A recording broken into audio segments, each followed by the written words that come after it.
I was 22 when this happened.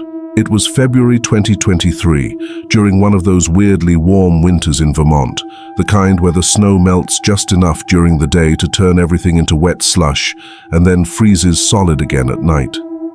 My family owns a small cabin up in the Northeast Kingdom, real quiet, no neighbors for miles, just forest on all sides. The cabin used to be my grandfather's. He built it himself back in the 70s. It's nothing fancy, just one floor, wood stove, generator, and a loft with a bed. But it's cozy. My dad and I used to go up there to hunt when I was younger, and I always liked the isolation. That weekend, I had just finished a brutal midterm stretch, and I needed to get away from everything. People, screens, noise. I wanted total silence, and the cabin seemed perfect.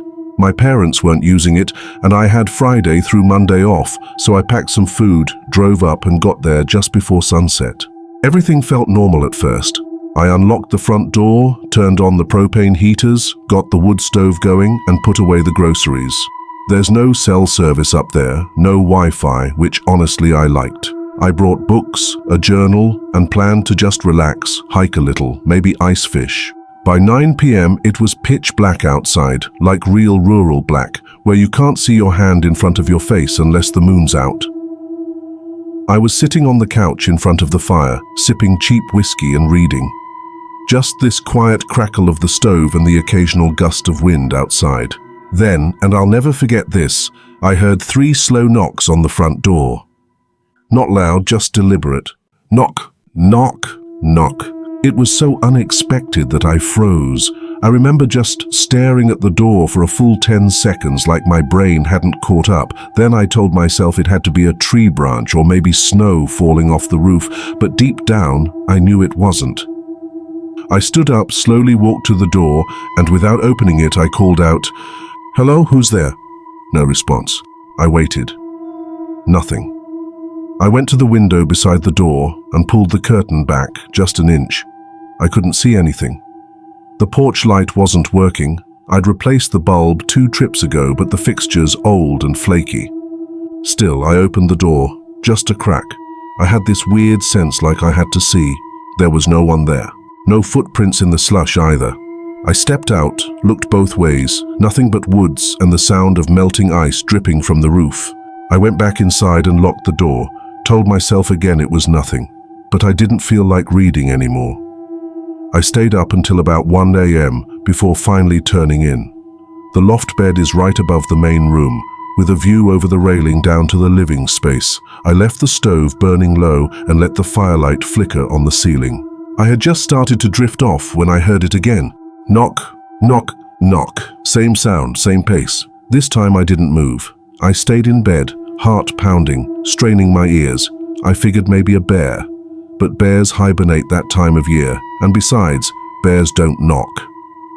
Then I heard it again, but this time it wasn't at the front door. It came from the back. The kitchen has a small window, and just past that is the generator shed. Something knocked there, again, 3 slow knocks. I sat up. My breath was caught in my throat. I reached for my phone instinctively. No signal, of course. I thought about grabbing the old rifle under the couch, but something about moving felt wrong, like whatever was out there would hear me. I stayed frozen for what felt like 20 minutes. Nothing else happened. Eventually, I laid back down, but I didn't sleep. Not really. I think I dozed off sometime around 4 a.m., and when I woke up, the sun was already up. I went outside. There were bare human footprints in the frozen slush around the entire cabin. No shoes, just pale, narrow feet. They came from the woods, circled the porch, went to the kitchen window, even around to the bathroom on the far side. But here's the part that still messes with me. There were no footprints leading back into the forest, just ended. I stayed outside for a long time that morning, just scanning the tree line, listening. That night, I didn't sleep in the cabin. I locked the place up, drove into town, which was almost an hour away, and slept in the back seat of my car in a gas station parking lot.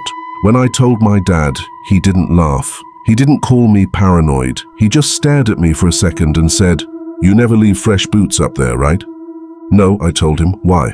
He looked even more serious then and said, "Because years ago, something weird happened to my dad up there too.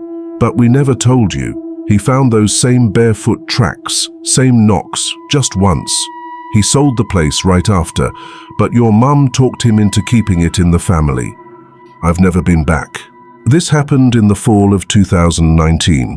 I was living in a small town in Oregon, a few hours south of Portland, in a rental house on the edge of a neighborhood that backed up to thick woods. I was 27 at the time, had just broken up with my girlfriend, and was living alone for the first time in years. The house was decent, nothing fancy. One story, fenced backyard, quiet street, lots of trees. There was this one weird thing though. Behind my backyard fence was a steep hill that dropped off into a thick green belt. It looked like a forest preserve, but it wasn't public land, just a wild strip of trees and brush that nobody used. I never saw anyone back there. At first I liked it, the privacy, the quiet, but pretty soon I started feeling watched. It was little stuff at first. I'd catch myself turning around when I was outside, expecting someone behind me, or I'd feel uneasy at night, like someone was standing just beyond the edge of the yard in the dark.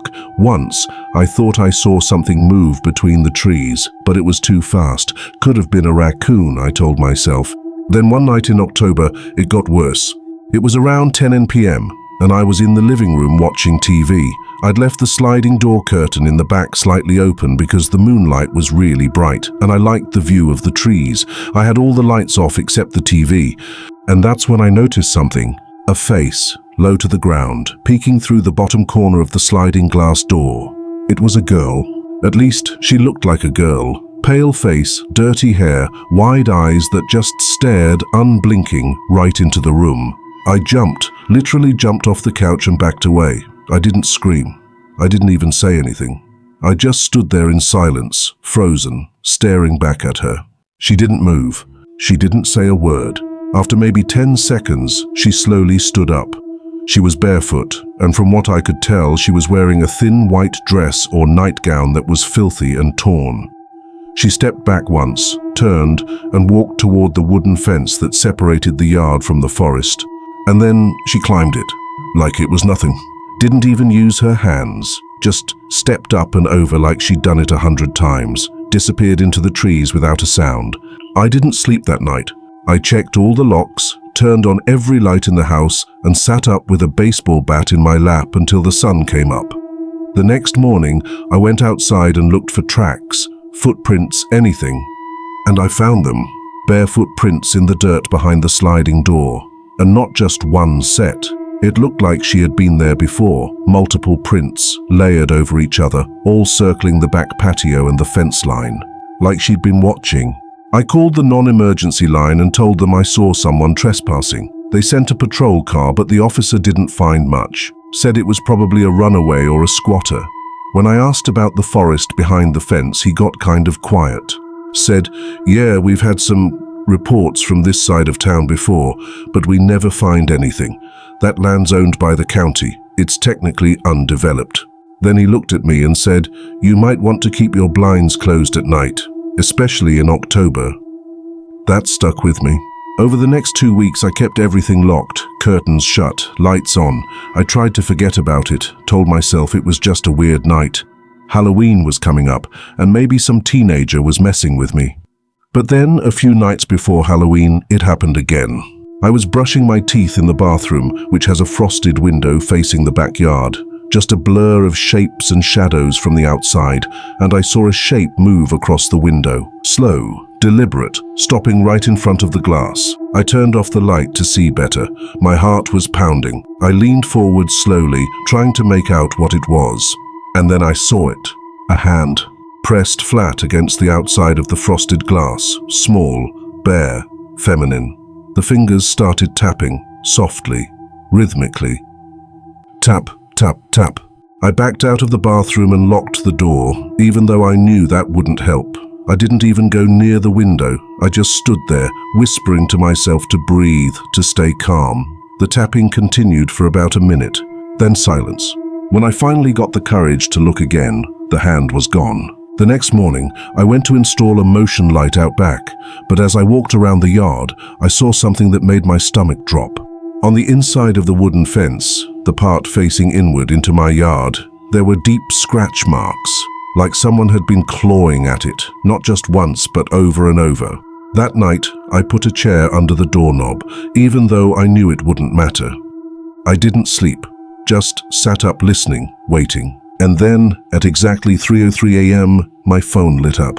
No signal, no call, just the screen waking up by itself. It had never done that before, and in the brief glow of the screen, I saw something reflected in the black TV screen across from me. A face. In the sliding glass door again, just standing there, watching. That was the last night I spent in that house.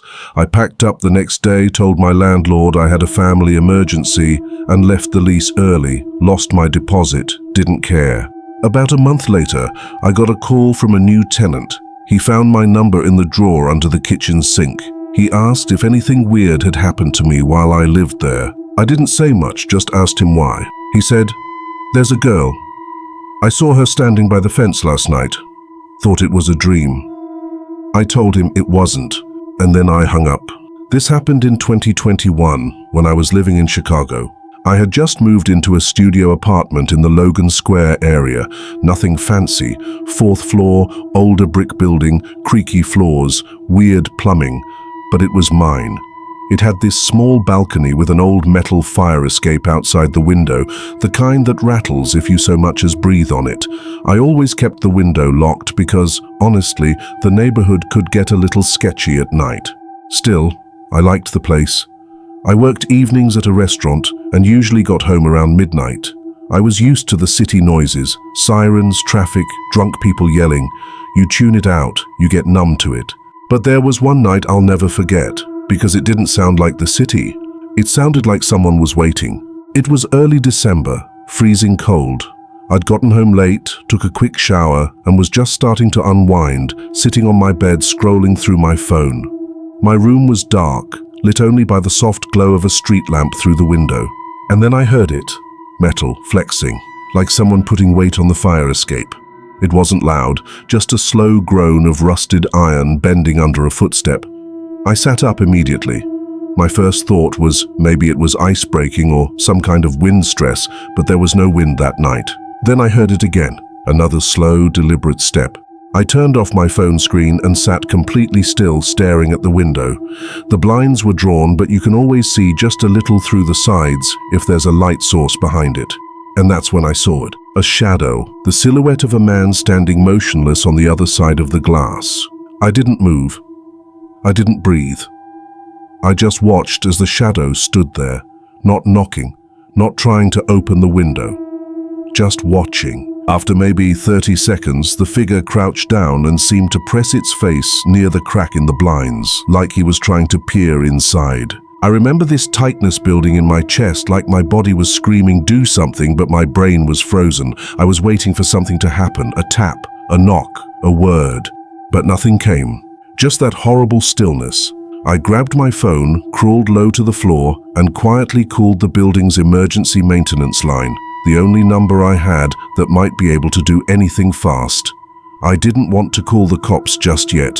Maybe it was a drunk neighbor.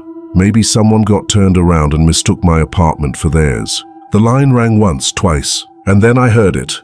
The window latch jiggling. I dropped the phone. It wasn't hard or aggressive, just this soft, slow, metallic clink, like someone testing to see if it was locked. And it was. Thank God it was, but he kept trying, over and over. I backed into the kitchen and grabbed the biggest knife I owned. Not that I knew what I was going to do with it, but it felt like something. Then suddenly the latch stopped moving. Silence. I waited, counted to 30 in my head, still nothing. And then I saw the shadow move upward, climbing the rest of the fire escape toward the roof. I sprinted to the living room, heart slamming in my chest, and pressed myself to the far wall where I could see the window from the side. I didn't see him anymore, but I didn't feel safe. Eventually, I built up the courage to peek out. He was gone. But here's the part that still gets to me. When I finally opened the window the next morning, I found something stuck between the panes. A Polaroid photo. It was a picture of me, taken from outside through that very window. I was sleeping in my bed, facing the other way, my back to the window. I don't know when it was taken. There was no date, no caption, nothing written on it, just me, completely unaware. I reported it to the police, showed them the picture. They dusted for prints, canvassed the building, asked around. Nothing, no witnesses, no one else saw a man on the fire escape. They said I should consider getting security cameras. I did, but I never saw him again.